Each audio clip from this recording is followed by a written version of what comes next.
todos los oyentes. Tiempo de debate, tiempo de tertulia, aquí en Extremo Fútbol, en Radio Somos Carolina.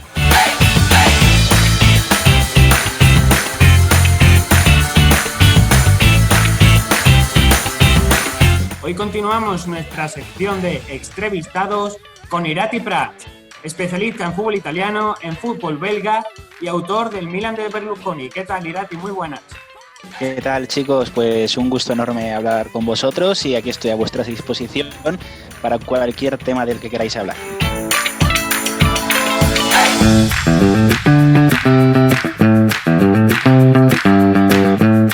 Y bueno, como siempre me acompaña Juanjo Galindo. Muy buenas, Juanjo. Hola. Ángel Salguero. Hola, muy buenas. Y Javi González. ¿Qué tal, Javi? Hola, chicos, ¿qué tal?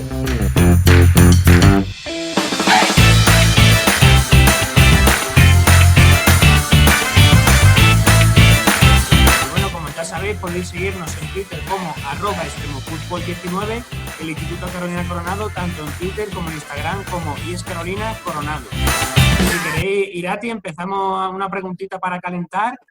¿Qué tal estás pasando la cuarentena? Porque hemos visto que en el canal de YouTube estáis haciendo vídeos cada uno por vuestra casa, tanto José como tú. ¿Cómo está siendo eso de improvisar sobre la marcha la forma de hacer vídeos? Sí, hemos tenido que sobrevivir un poco, ¿no? Porque al final nosotros dos vivíamos en Madrid y aquí nos reuníamos habitualmente para grabar y lo hacíamos de forma presencial, ¿no? Que al final es mucho más cómodo y obviamente pues todo lo que ha pasado nos ha obligado a cambiar nuestro modo de proceder. Hemos aprovechado que al final la tecnología nos permite estar cada uno en su casa sin correr ningún tipo de riesgo y a través de Skype pues realizamos una llamada normal, más o menos como estamos haciendo nosotros ahora, y grabamos la pantalla y bueno, luego procedemos a la edición y en realidad es un proceso más o menos parecido al que solíamos hacer habitualmente. Lo que pasa que es obvio que al final el hecho de no estar juntos, ¿no? La química, por decirlo de algún modo, no es la misma, las conversaciones no son tan fluidas, a veces incluso la conexión a internet te juega una mala pasada, pero bueno, es una forma, se puede decir que está quedando bastante bien para la situación actual en la que estamos, así que estamos contentos con ello. Y bueno, Irati, para la gente que no te conozca, ¿podrías hacer un breve resumen de a qué te dedicas, a qué sueles emplear tu tiempo cada día? Yo soy periodista, acabé la carrera hace ya unos cuantos años, también terminé la carrera de historia, o sea, periodista e historiador, aunque me dedico a la parte periodística. Trabajé en Marca, estuve trabajando también en una productora audiovisual en la que hacíamos documentales de fútbol y actualmente estoy más volcado en el proyecto. Después de acabar pues mi vinculación con Marca justo a finales del año pasado, pues decidí, viendo que el proyecto de Soy Calcio estaba yendo más o menos hacia arriba, estaba progresando poco a poco, pues al final hacía falta tiempo, ¿no? Para dedicarle y decidí, de momento, a expensas de que me saliera alguna otra oportunidad, pues centrarme un poco más en esto. Y mi día a día, pues al final es, a ver, se parece un poco al de antes de todo este tema de la cuarentena, ¿no? Es cierto que no puedes ir a la calle y demás, pero al final trabajaba desde casa, tenemos una página web que al final es proveedora de artículos de una aplicación que se llama OneFootball, que es una aplicación móvil que muestra resultados, clasificaciones y noticias a los usuarios. Realizamos el trabajo de YouTube, obviamente, un podcast semanal con unos amigos de Estados Unidos y al final más o menos el trabajo es el mismo. O sea, obviamente con esas limitaciones que decía antes de no poder trabajar cara a cara con José, pero más o menos no he tenido la mala suerte de algunas personas que pues han tenido que dejar de trabajar o se han quedado suspendidos de empleo. Yo en el momento sigo trabajando. Y bueno, Irati, ¿qué le recomendaría a estas personas que no saben si estudiar carrera de periodismo, ya sea luego especializarse en deporte, en tu caso que es periodismo también de historiador, o hacer un canal de YouTube? ¿Qué les recomendarías?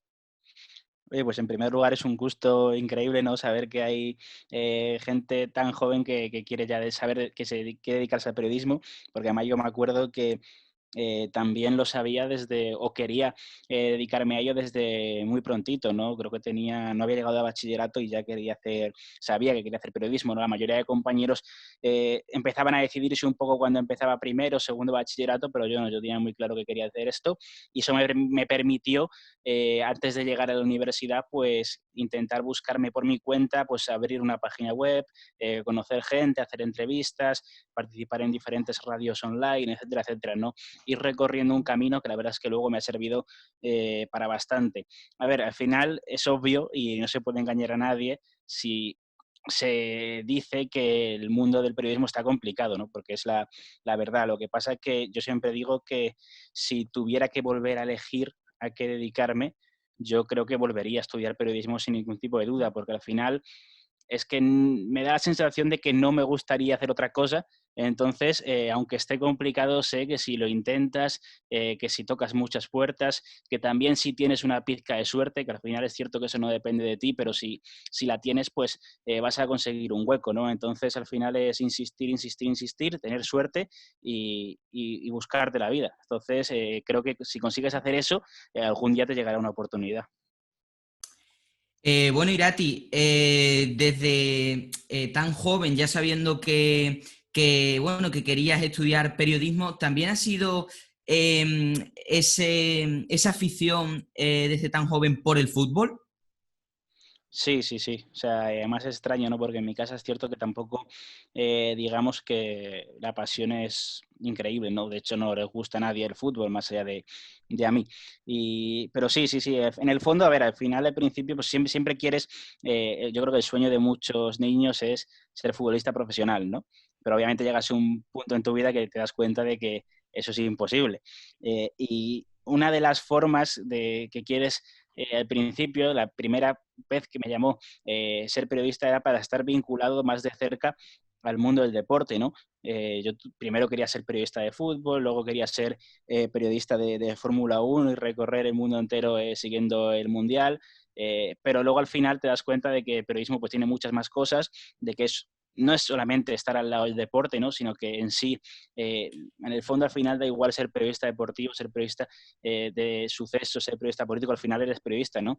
Y eso es lo que te acaba atrapando y a mí es lo que me gusta. Entonces, sí, era una forma, o sea, el fútbol me hizo, yo creo, acercarme al periodismo, además de que mi padre también es periodista, aunque no ejerce, pero es lo que me hizo acercarme a ello, ¿no? Y luego, para quedarme, ha sido el periodismo en sí el que me ha convencido de quedarme en ello. Y hemos tenido aquí ya a varios invitados, uno de ellos era el Rodrigo Morán, que es un periodista de aquí de Almendralejo, no sé si lo conocerás. Sí, sí. También hemos tenido a Ángel García, Cazurreando, y ayer tuvimos a Alberto Yogo, y al final cada uno tiene una opinión distinta respecto a si ejercer de periodista sin haberlo estudiado era intrusismo laboral o no. ¿Tú qué opinas?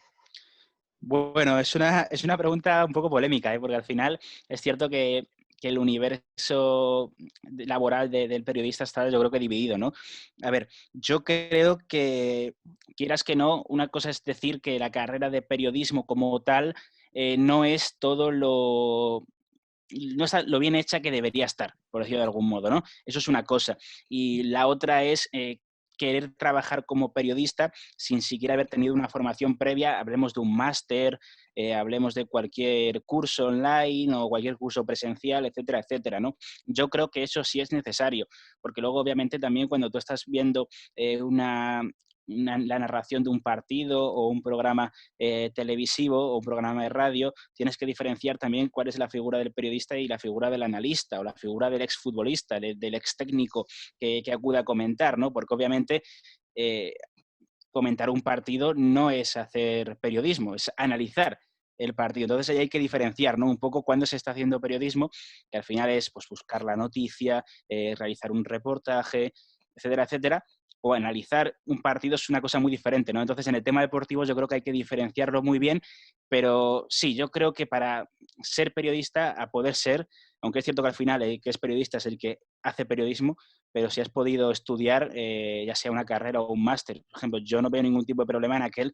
que ha estudiado historia solamente, por ejemplo, y posteriormente hace un máster en periodismo. Me parece que está igualmente capacitado para ejercer como periodista que uno que ha estudiado la carrera de periodismo, ¿no? Porque al final es una carrera que debe ser eminentemente práctica más que teórica. Entonces, eso también es bueno por parte de la profesión, porque si al final vales para periodista y es lo que te gusta, tienes más facilidades, creo, para ejercer que, por ejemplo, un médico, que obviamente si no has estudiado la carrera de medicina, pues no vas a acabar siendo médico porque es imposible. Y bueno, ya volviendo un poco más al terreno futbolístico, ¿por qué concretamente fútbol italiano y fútbol belga? Pues, a ver, primero voy a hablar sobre el fútbol belga, ¿no? Que es más antigua esa afición. Sí. Yo recuerdo que empecé a seguir el fútbol belga en 2010, tendría yo 15 años. Fue cuando más o menos sabía claramente que quería dedicarme al periodismo. Poco a poco me di cuenta de que una de las formas que había para buscarte un hueco era especializarte, ¿no? Y un amigo que se llama Fernando Evangelio, que trabaja en la cadena COPE en tiempo de juego, pues lo explicó, ¿no? Que al final a mí me atraía el mundo del fútbol internacional, pero él, que se dedica al fútbol internacional, explicó que es muy complicado abarcar todo, ¿no? Y que ese puesto que tiene él, que a mí era el que realmente me llamaba, ¿no? Porque era el que escuchaba todos los fines de semana en la radio, hay muy pocos en los diferentes medios, ¿no? Ese especialista en periodismo de fútbol internacional que trata todas las ligas. Entonces, al final, una forma de hacerte un hueco era especializarte en una liga. En este caso, yo opté por la belga porque, bueno, la echaban en Gol Televisión en aquel momento, en abierto, y sabía que no había nadie que pudiera hablar de ella de forma profunda, ¿no? Entonces me convertí en esa persona a la que cada medio llamaba para preguntar por cómo jugaba el equipo que jugaba contra el equipo español en Champions, o aquel jugador belga que quería fichar el Real Madrid, pues te llamaban a ti porque al final eras el que tenía el conocimiento, ¿no?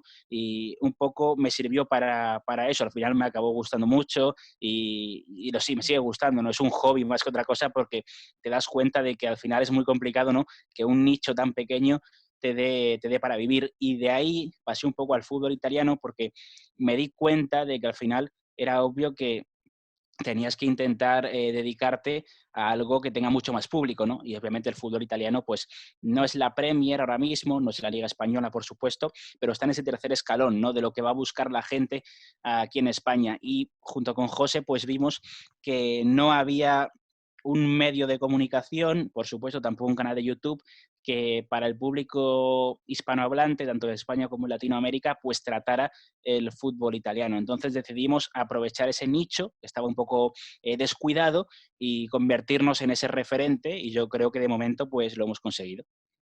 ¿Y qué crees que le ha pasado al fútbol italiano de aquí a unos años para atrás? Que, como hemos visto, ha ido como decreciendo, ya sea en masa popular, porque ya no hay tanta gente que le apasione como antes, como a nivel económico, porque también se dice mucho que el fútbol italiano en estos tiempos no está atravesando el mejor, digamos, no tienen el mejor presupuesto posible. No sé si nos entendemos. Sí, la verdad es que al final va también por ciclos, ¿no? Porque al final hay que recordarle a la gente que en los años 80 y años 90 la liga italiana era la mejor liga del mundo con diferencia, ¿no? Cualquier equipo de la Serie A tenía jugadores de nivel mundial. Y claro, luego pues fue disminuyendo la inversión de algunos dueños, hubo equipos que tuvieron problemas económicos, el caso del Parma, que estaba peleando por títulos europeos, el caso de la Fiore, el caso del Napoli, ¿no? El caso de la Lazio, incluso la Roma, La y Juve. obviamente, exactamente, la Juve también tuvo el problema del Calciopoli, ¿no? Al final, lo que ocurrió en 2006, todo ese tema de influencias para designaciones arbitrales, provocó que la Juventus descendiera a Serie B, el Milan fue también sancionado y al final pues tuvo un receso obvio, ¿no? En el fútbol italiano. Cuando tu mejor equipo en ese momento, que es uno de ellos, que es la Juventus, pues de golpe pierda muchas de sus estrellas y baja a Serie B, pues es obvio que te acaba perjudicando, ¿no? La Juventus tardó en recuperarse, Inter y Milan acabaron cambiando de dueño y no fue la mejor decisión o no se hizo de la forma que se debería haber hecho. Al final fue un cúmulo de cosas. Por suerte parece que ahora poco a poco se está recuperando. La Juventus es obvio que es un equipo que ha estado en 2 finales de Champions últimamente y está habituada a pelear con los grandes equipos de Europa. El Napoli ha tenido años muy buenos atrás. Parece que el Lazio quiere colocarse ahí arriba. El Inter poco a poco está recuperándose. Así que yo, de cara a los próximos años, sería optimista.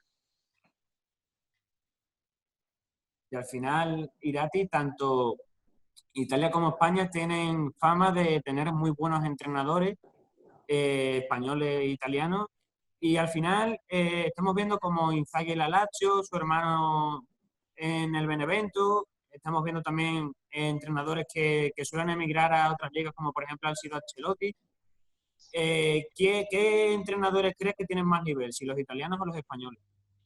Pues es difícil contestar esa pregunta, ¿no? Porque al final yo creo que ambos países, pues por suerte, tienen un nivel altísimo y el ejemplo de Italia, bueno, y el ejemplo de España también, es que en sus respectivas ligas, pues la mayoría de entrenadores son en Italia son italianos y en España son españoles, ¿no? Es algo, por ejemplo, que en la Premier, queramos que no, pues no pasa. Y de hecho en los últimos años hemos hablado mucho de que para dar ese salto en Europa y equipararse con los equipos españoles sobre todo, pues ha tenido que llegar Jürgen Klopp, Pep Guardiola, Pochettino, es decir, entrenadores de fuera para elevar el nivel, ¿no?, del fútbol inglés, el nivel táctico, quiero decir. En Italia, por suerte, sí, hay un altísimo nivel de técnicos, hay entrenadores jóvenes que están apareciendo a través de esa nueva escuela, es el caso de Di Francesco, caso de Roberto De Zerbi, Roberto D'Aversa, así que por suerte no estamos hablando todavía de esos Ancelotti, de esos entrenadores de hace muchos años que al fin y al cabo no les queda mucho camino por delante, ¿no? Pero es verdad que ahora mismo cuando tú le preguntas a algún futbolista o a algún técnico o algún directivo de la Serie A, pues qué es lo que más nivel encuentra en el fútbol italiano, pues muchos te hacen referencia a los entrenadores, sin duda alguna. Y, perdón Ángel, yo te quería decir, ya que has mencionado el tema de los entrenadores, de la táctica, ¿cuáles crees que son las diferencias más importantes, por así decirlo, entre el fútbol italiano y el fútbol español?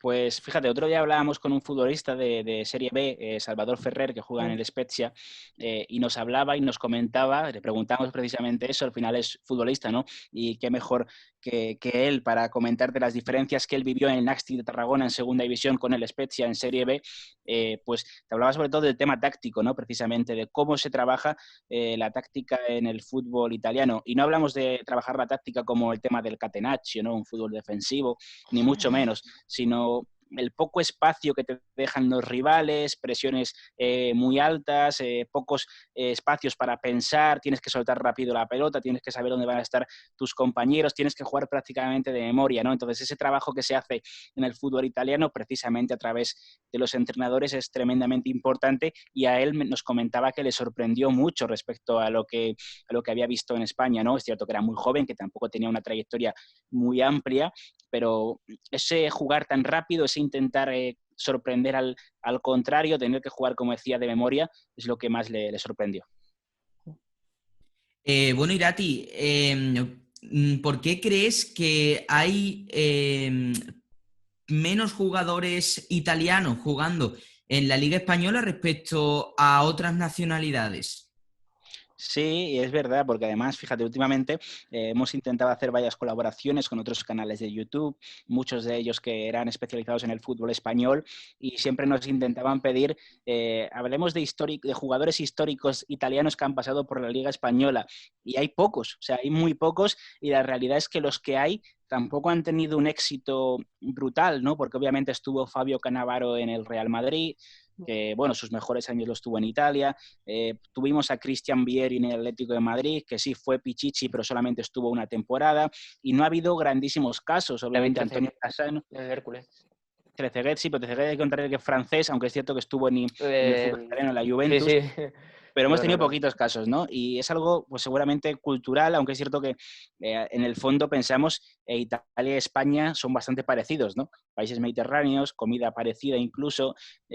No es como Inglaterra, que sí que les cuesta a los jugadores ingleses salir de Inglaterra y te lo puedes incluso pensar que es normal porque es una cultura más diferente, ¿no? Pero es verdad que Italia, a los jugadores italianos les cuesta salir de allí y que los españoles vayan allí es muy diferente, ¿no? Porque ven los jugadores que hay ahora y hay muchísimos españoles y triunfando. Fabián Ruiz, Luis Alberto, Suso estuvo en el Milan hace poco, Samu Castillejo está en el Milan, Pepe Reina estuvo muchos años, es decir, ha habido muchos jugadores que han estado allí, ¿no? Al final es cierto que ellos se sienten muy cómodos en Italia, los italianos, que no tienen esa necesidad de salir fuera en muchos casos, tienen allí buenas ofertas y prefieren quedarse porque su liga también es potente y yo creo que es eso lo que les invita a no salir de allí. Y aquí en segunda división, que es de lo que hablamos nosotros, tenemos tan solo 2 italianos como son Crisetti, ahora en el Mirandés, y Soma. Soma no sé si lo tienes tan controlado, porque es verdad que ha pasado más por categorías como la Serie B, pero Crisetti se habló mucho de él en el Inter y finalmente ha estado sin equipo hasta hace muy poco. Sí, la verdad es que, a ver, el tema de Crisetti, que lo podemos un poco globalizar a lo que le pasa a muchos futbolistas de la cantera del Inter de Milán, ¿no? Al final, si hablamos del Inter, podemos hablar, sin ningún tipo de duda, de una de las mejores canteras de Italia, ¿no? Cada año salen muchos jugadores de allí. Lo que pasa que lo que vemos es que el salto del primer equipo, o sea, de la cantera, perdón, al primer equipo, es muy grande, ¿no? Y este año lo hemos visto. Hay un chico que se llama Sebastiano Espósito, que en las categorías inferiores es buenísimo, ha demostrado ser la gran perla sub-18 del fútbol italiano, pero no ha tenido ese salto al primer equipo con tanto protagonismo como se esperaba. Y es muy bueno y seguramente en cualquier otro equipo lo hubiera conseguido, pero es que en este caso Antonio Conte ha llegado al primer equipo y necesita jugadores consagrados, jugadores que sepas que van a pelear por ganar la liga y no un equipo de tal dimensión y al final eso se puede extrapolar al Real Madrid, al Barça, a cualquier equipo grande, en muchas ocasiones no puede tener esa paciencia para que jugadores jóvenes pues terminen teniendo éxito en las categorías, en el primer equipo, ¿no? Y el caso de Crisetti, obviamente no es tan destacado como el de Sebastiano Espósito, no apuntaba tan alto, pero le acaba ocurriendo eso, ¿no? Muchos jugadores se forman en el Inter, pero posteriormente tienen que dar el salto. Es cierto que tampoco hemos visto mucho de él durante su etapa en el Bologna, en el Frosinone, Benevento también recuerdo. También es muy habitual, ¿no?, del fútbol italiano que los jóvenes vayan rebotando de un equipo a otro cedido y al final pues está aquí en España. Obviamente vosotros sabréis mejor que yo cómo le estará yendo. Creo que tampoco ha tenido mucho protagonismo. Yo, si soy sincero, dejé de ver un poco la liga, la segunda división española después de que Osasuna, que es mi equipo, ascendiera. Por suerte, tuve que quedarme con la primera división. Pero sí es verdad que ni en primera ni en segunda tenemos muchos italianos que llamen la atención.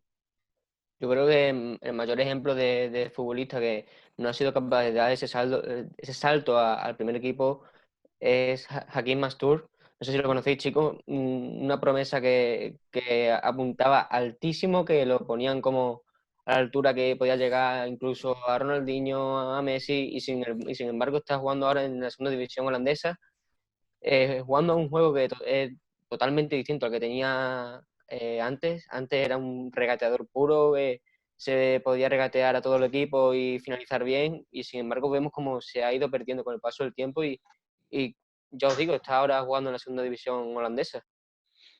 Sí, es un caso que llamó mucho la atención, ¿no? Porque él al final, cuando se hace famoso, es estando ahí en la cantera del Milan, en un Milan que necesitaba poco a poco tener nuevos ídolos, ¿no?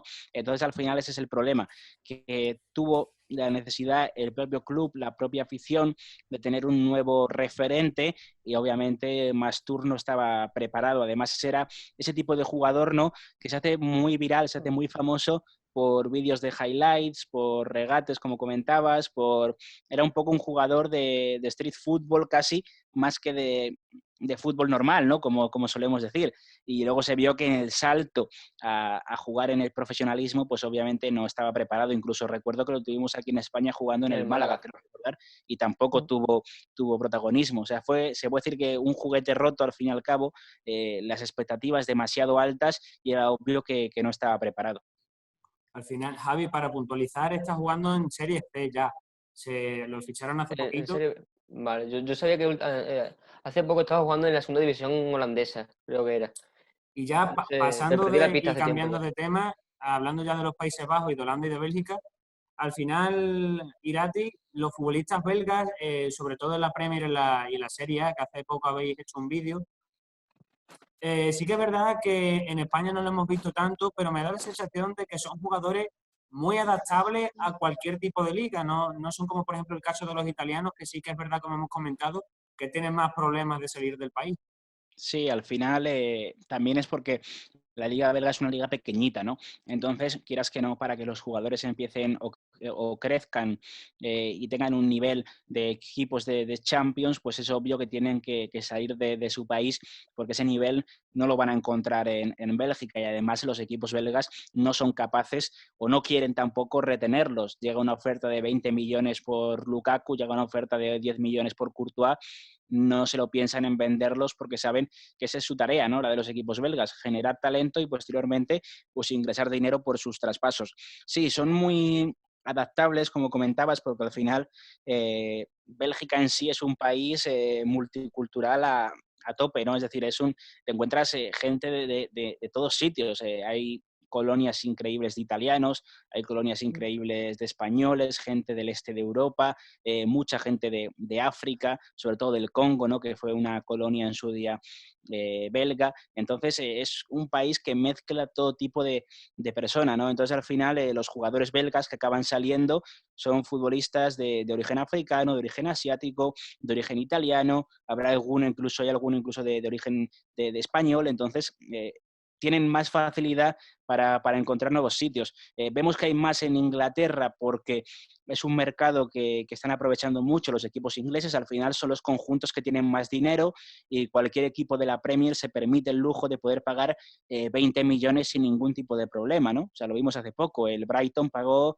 15, 20 millones de euros por un jugador del Genk, por Trossard, ¿no? Que está rindiendo muy bien ahora, pero al final pues Sheffield United, este mercado de enero, ha pagado otros 20 millones de euros por Sander Berge, ¿no? Que era un jugador de la Liga Belga. Y eso obviamente lo piensas el Eibar, no puede pagar eso. Entonces también es un destino pues más cómodo para ellos. Son dos países del norte de Europa, más o menos el clima es parecido, también les viene más fácil en eso, pero al final también hemos visto jugadores belgas en España, ¿no? Ahora mismo, por ejemplo, tenemos el caso de Thibaut Courtois, Eden Hazard en el Real Madrid, y creo que problemas de adaptación, como decís, no hay, ¿no? O sea, el tema es que económicamente para los ingleses es más fácil poder coger ese talento, y los españoles, pues de momento en la Liga Española, quitando los equipos grandes, no tienen ese poder adquisitivo. Y bueno, ya que estamos hablando del fútbol belga, de la capacidad de adaptación que tienen los jugadores, ¿tú crees que esta generación de futbolistas belgas ha llegado al pico? Es decir, que ya se van a quedar aquí no más y más. ¿O crees que en la siguiente gran competición pueden llegar a más arriba? Yo que sé, a lo mejor disputar una final, por ejemplo. Yo creo que sí, al final hemos visto, obviamente lo que hay que decir claro es que es prácticamente imposible que en muchos años haya una generación tan buena como la que vimos o la que hemos vivido los últimos años, ¿no? La del pasado Mundial de Rusia fue el momento álgido, llegaron tan lejos y al final se quedaron a muy poquito de ganar a Francia en un partido con muy pocos detalles, o sea, pudo pasar cualquiera, y la sensación es que antes de ese Mundial existían dudas, ¿no?, de si era mejor esta generación o la de los años 80, que también tuvo mucho protagonismo, que quedó tercera en el Mundial del 86 de México, pero al final que hayan conseguido esto, ganando a Brasil en aquel partido que le ganaron, no pasándole totalmente por encima, pues fue la confirmación de que esta generación tiene mucho talento. Y por suerte, pues hay jugadores que todavía están en un momento de su carrera en el que pueden ir hacia arriba, caso de Kevin De Bruyne, caso de Eden Hazard, Thibaut Courtois, Romelu Lukaku, por supuesto. Es cierto que hay muchos otros que ya empiezan a ser veteranos, sobre todo en la defensa, ¿no? Jan Vertonghen, Vincent Kompany, Thomas Vermaelen, que eran protagonistas obvios los últimos años, pues llegan a su momento final, ¿no? Y la duda está en si va a haber jugadores de recambio que le permitan a Roberto Martínez pues equilibrar de nuevo la plantilla. Yo creo que en la próxima Eurocopa y seguramente en el próximo Mundial todavía vamos a ver una Bélgica competitiva, y al final estos torneos muchas veces también dependen de la suerte, ¿no? Entonces, si tienen un poquito de suerte, igual sí pueden llegar más lejos todavía. Yo creo que a partir de estos dos ya, a partir de Qatar 2022, que será ese último torneo, nos va a costar más ver a Bélgica de nuevo arriba, porque es obvio que en un país tan pequeño, que apenas tiene 11 millones de habitantes, es muy difícil que esta generación se vuelva a repetir. Y pasando ya a hablar del canal de YouTube, estáis ya cerquita de los 30.000. Y yo te sigo, yo te conocí en la primera colaboración que hiciste con Miguel Quintana y poco después te hiciste el canal y al final empezaste a hacer vídeos solo y luego ya te acompañó José. ¿Cómo fue esa colaboración? Si fuiste tú el que se lo planteaste, ¿fue él? Sí, se lo planteé yo a José porque yo lo conocía, sabía que, bueno, le gustaba mucho el fútbol italiano, lo veía todos los fines de semana, era un gran analista y me gustaba además el hecho de tener ofrecer dos versiones en cada vídeo, ¿no? Dos opiniones diferentes, dos caras. Creo que al final al público le termina gustando más, ¿no?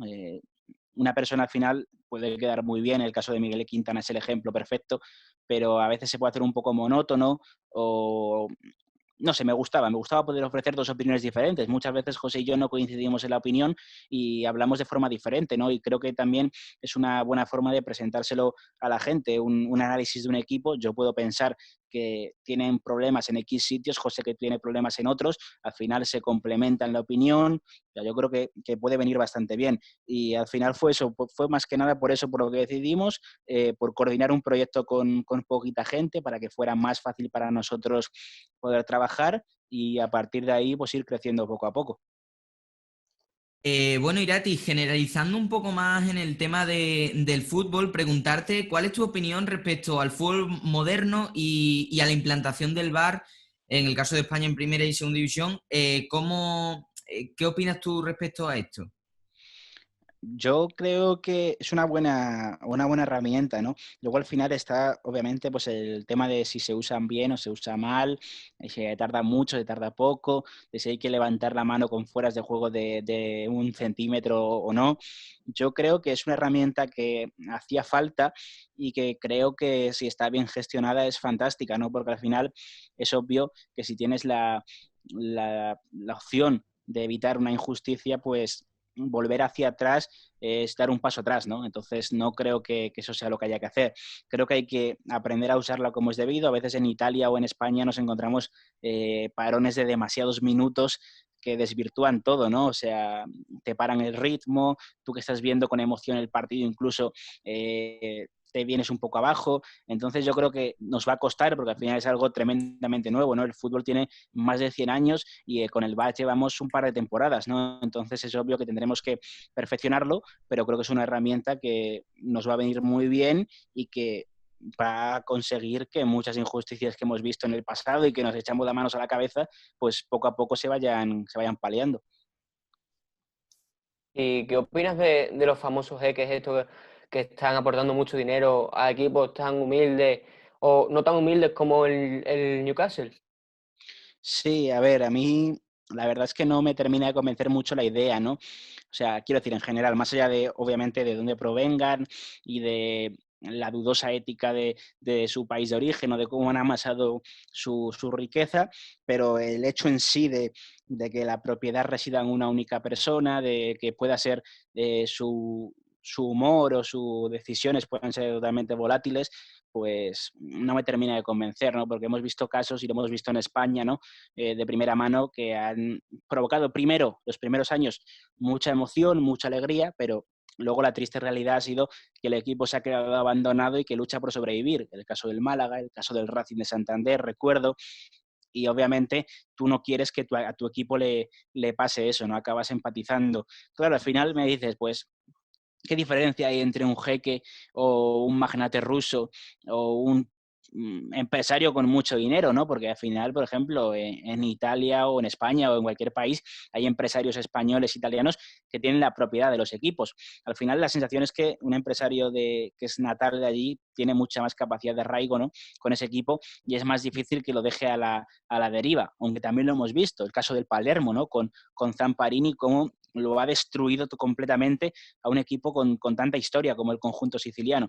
Entonces, al final, es cierto que cualquiera puede hacer o dejar a un equipo en la miseria, pero es verdad que al ser de un país con tan poca tradición futbolística, como en este caso son los jeques, ¿no? Pues nos da esa sensación de que es un divertimento puro y ya está, y que no tiene intenciones deportivas o otras intenciones, ¿no? Nos queda esa sensación. Seguramente nos equivoquemos, caso del Manchester City, por ejemplo, ¿no? Que hemos visto que ha creado un imperio futbolístico, pero bueno, supongo que será el tiempo el que nos hará cambiar de opinión poco a poco.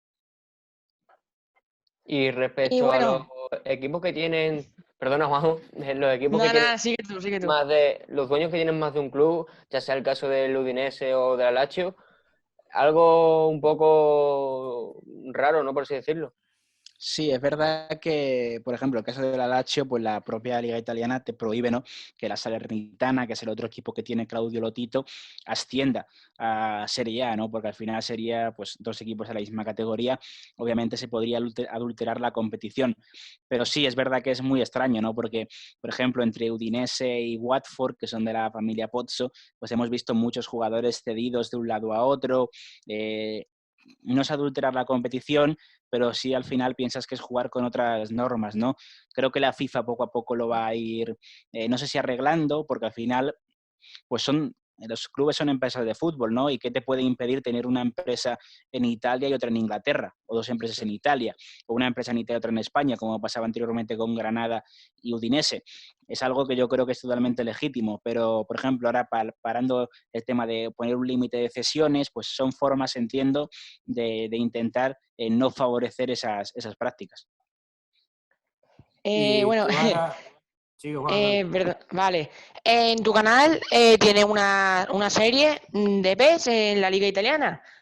También, como tú mismo has dicho, fuiste periodista de motor de Fórmula 1. ¿Tienes algo en casa, rollo simulador, Fórmula 1 MotoGP, o solo tienes el Pro? Sí, he jugado, tengo el Fórmula 1 en sí. Es cierto que, a ver, por ejemplo, yo era periodista de motor, pero no tenía ni carnet de conducir. O sea, no sé conducir un coche. Pero bueno, o sea, al final sí me gusta mucho la Fórmula 1.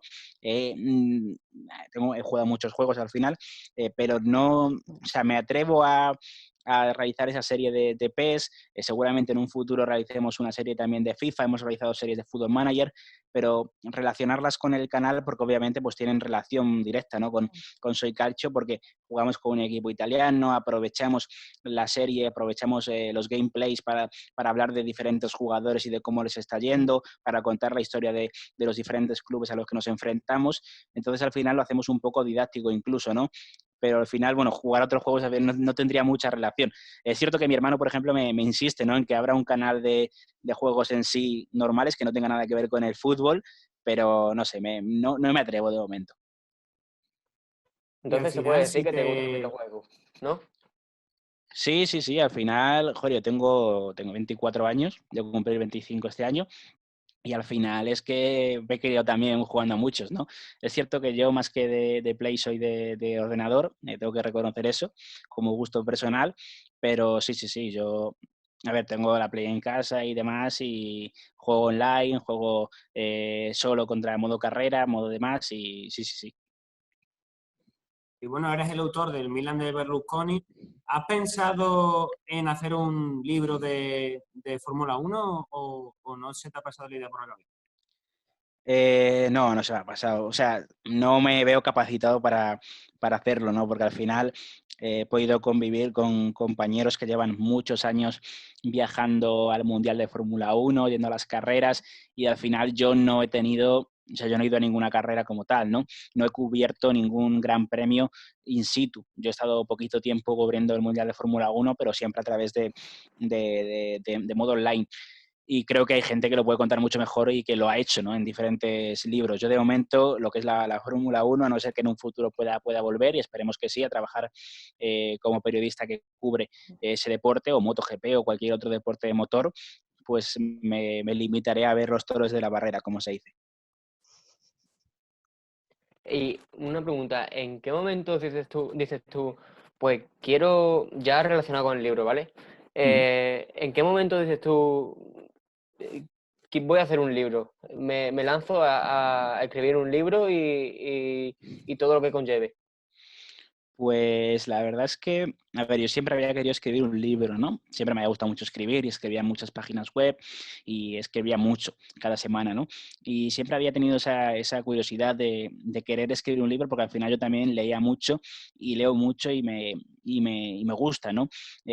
Tuve la suerte de cuando trabajaba para la productora audiovisual que os mencionaba anteriormente, de viajar a Milán para hacer una serie de reportajes y pues pude hacer una serie de entrevistas, pude hacer una serie de contactos, conocer gente y creé como una especie de caldo de cultivo ahí para una idea futura que fuese libro, ¿no? Se me ocurrió la idea, tardé un tiempo en escribirlo, tardé un tiempo en documentarme, por supuesto, pero fue en ese viaje cuando pensé, joder, pues igual puedo transmitir todo esto en un libro, o sea, elaborar un proyecto que le gusta a alguna editorial. No fue fácil, obviamente, luego convencer a una editorial porque el negocio y la lectura pues cada vez no es más popular, por decirlo de algún modo, se lee menos en este país y costó convencer a alguien de que en España podía funcionar el tema del Milan de Berlusconi, ¿no? Pero por suerte también es cierto que la literatura deportiva está experimentando unos años buenos y le gustó a una editorial el proyecto y pues se pudo publicar el libro.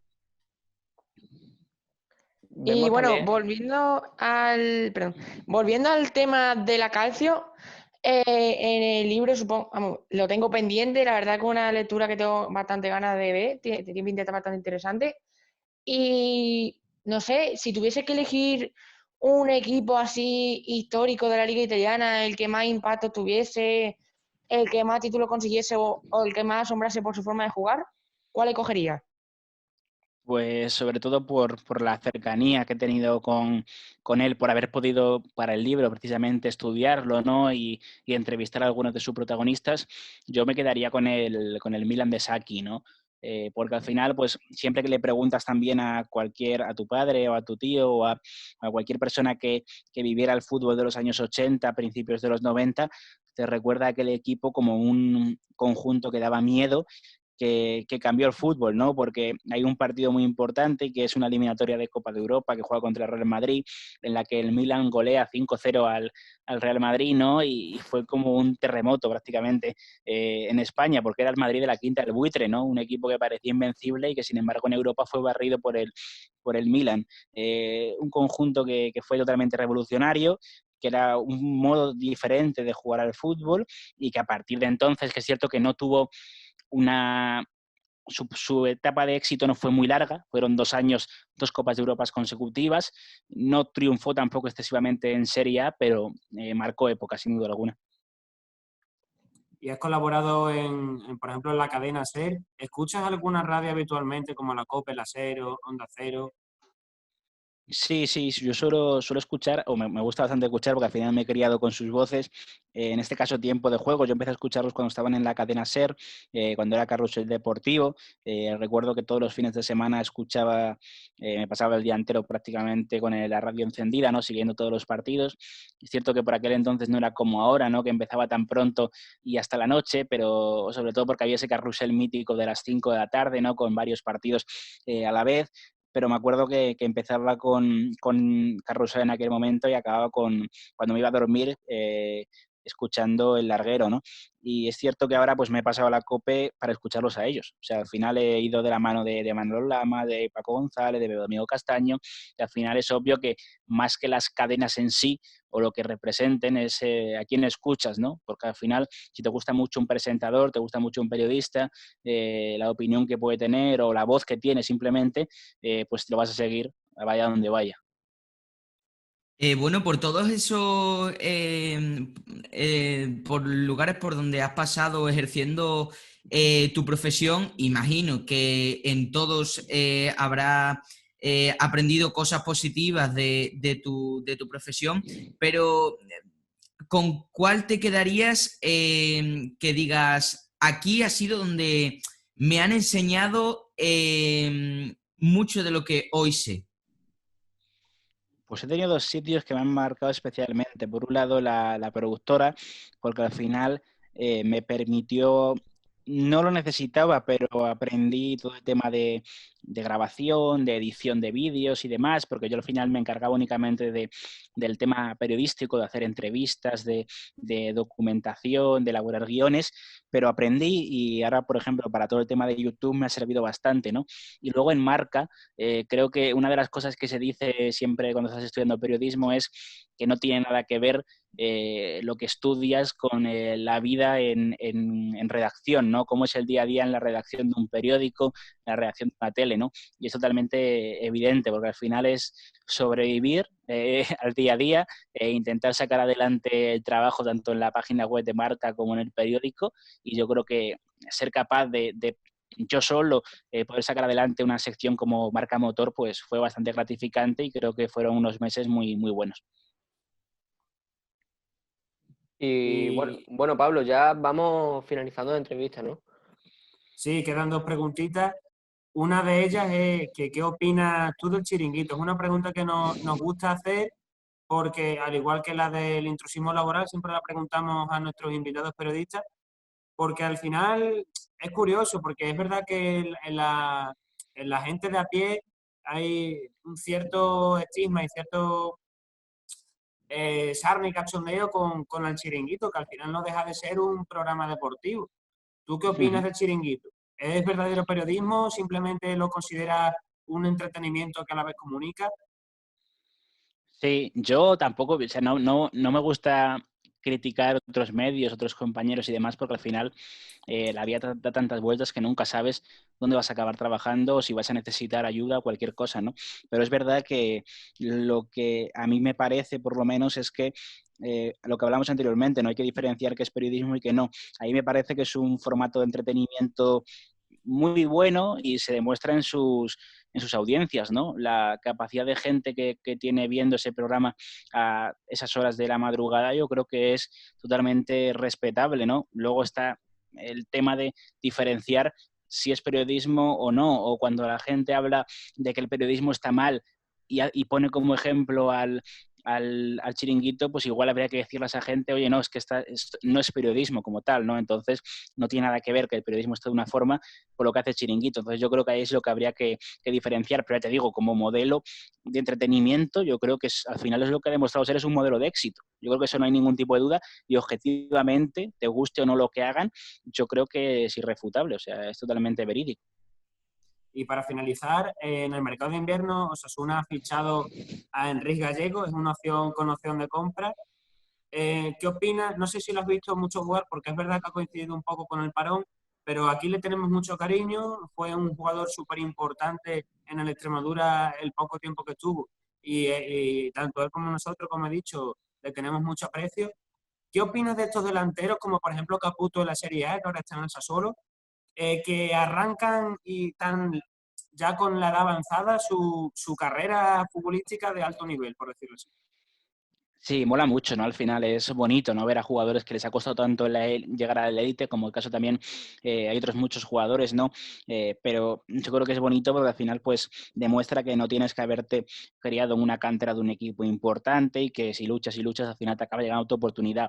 El caso de Enrique Gallego, a ver, yo tengo que confesar que al final es cierto que allí en Pamplona pues obviamente estábamos muy estigmatizados por el tema de la lesión de Chimi Ávila, ¿no? Obviamente veníamos de Chimi, que era un jugador que se había colocado entre los mejores delanteros de primera división, un futbolista que se hablaba de que el Atlético de Madrid podía pagar 25 millones de euros por él, y era evidente que prácticamente cualquier jugador que llegara nos iba a parecer no poca cosa, pero comparado con el Chimi se nos iba a quedar corto, ¿no? Y además al final cuando se lesiona el Chimi se ficha Enrique Gallego, que es un perfil diferente, muy diferente al del jugador argentino, ¿no?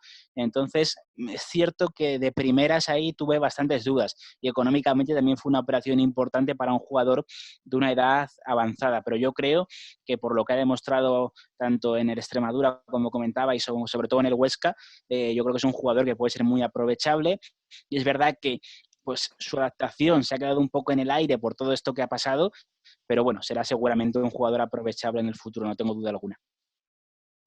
Y bueno, ya hemos finalizado la entrevista, Irati. Muchísimas gracias por tu disponibilidad y por darnos la oportunidad de entrevistarte, que la verdad que yo soy seguidor, como te he dicho, desde que te conocí con la colaboración de Miguel Quintana, y me hacía especial ilusión tenerte aquí con nosotros.